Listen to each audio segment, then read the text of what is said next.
holding up a mirror and asking, why am I here right now? The question isn't new. It has echoed through the silent meditations of monks, hummed in the background of a scientist's focused calculations, and whispered in the quiet moments just before dawn.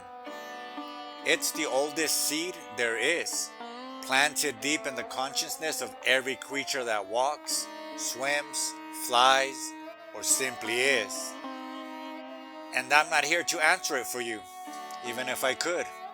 I am here to sit with that question myself, to feel its weight, its electric charge, its unsettling presence in the center of a room. I am here because this is the first fundamental choice, to acknowledge the question at all. Why am I here right now?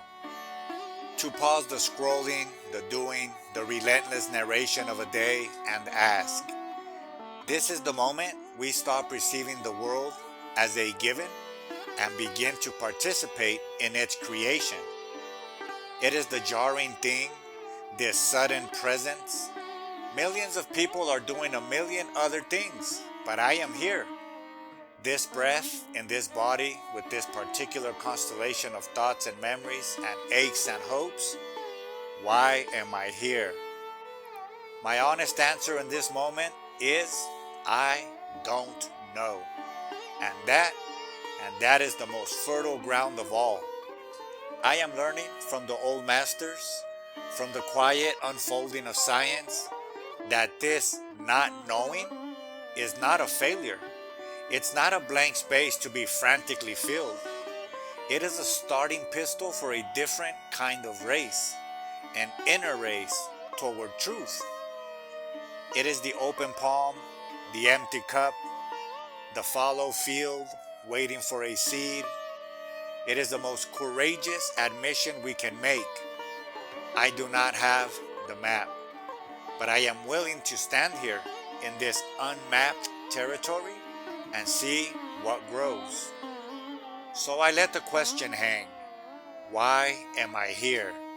I let the universe accumulate, charge up, and get back to me. I am learning to trust the process. The enlightened masters of old understood this. They rarely handed out neat packaged answers.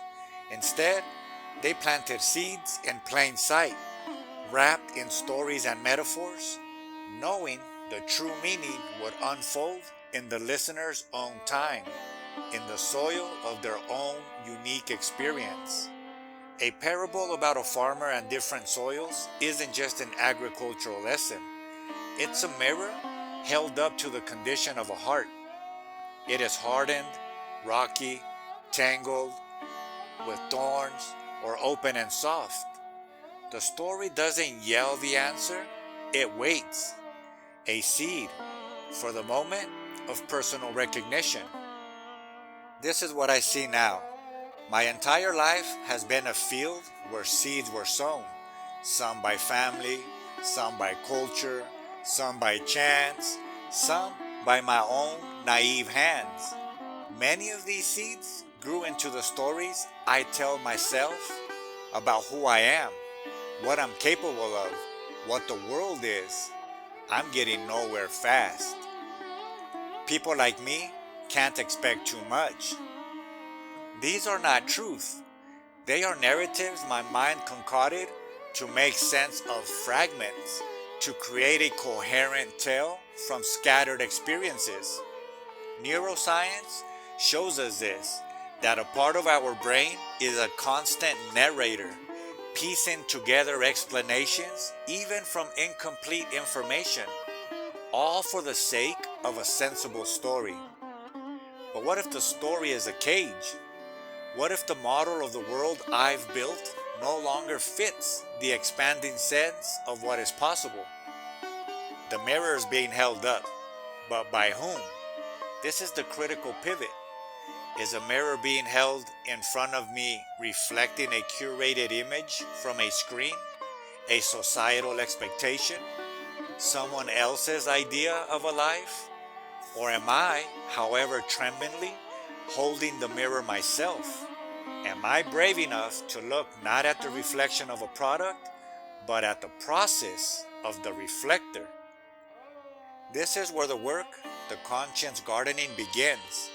Information floods in, a chaotic weather system of news, opinions, other people's highlight reels, ancient wisdom, new science.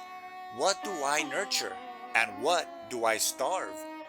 The old master spoke of this in terms of wheat and tares, good seeds and weeds, growing together until the harvest.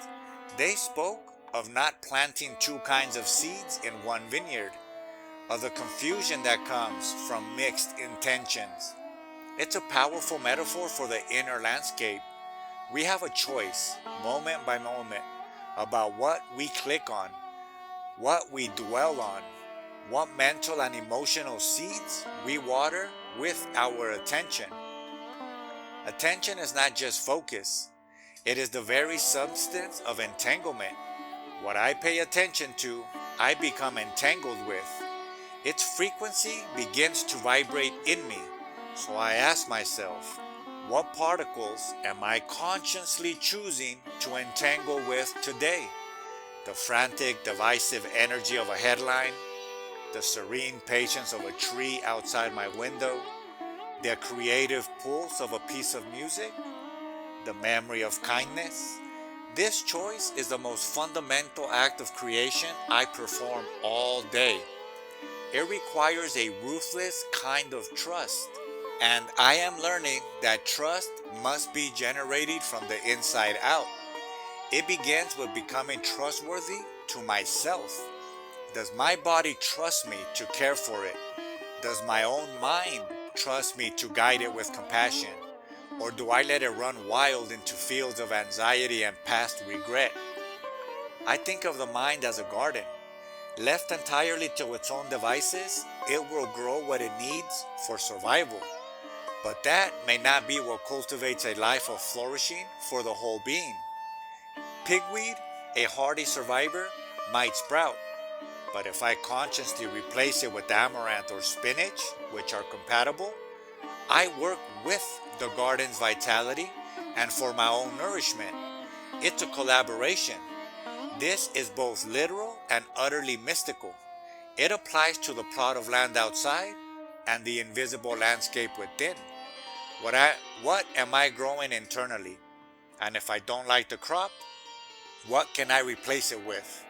The old stories, the old pains, why do I keep replaying them?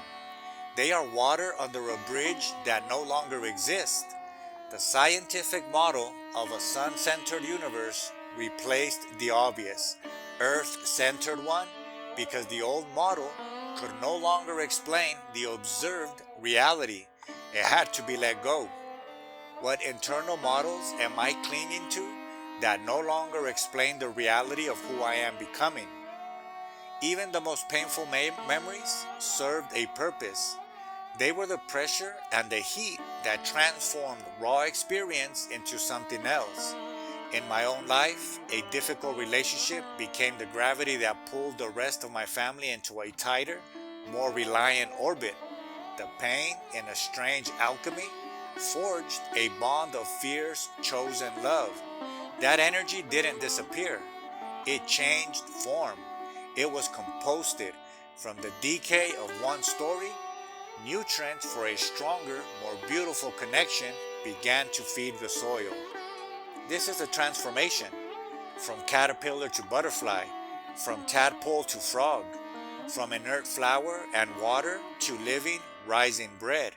It's not about deleting the past, but about changing its purpose, turning the heavy clay of an old hurt into the pot that holds new understanding.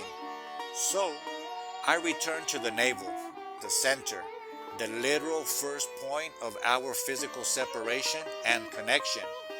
I read once about an embryo forming from a tube.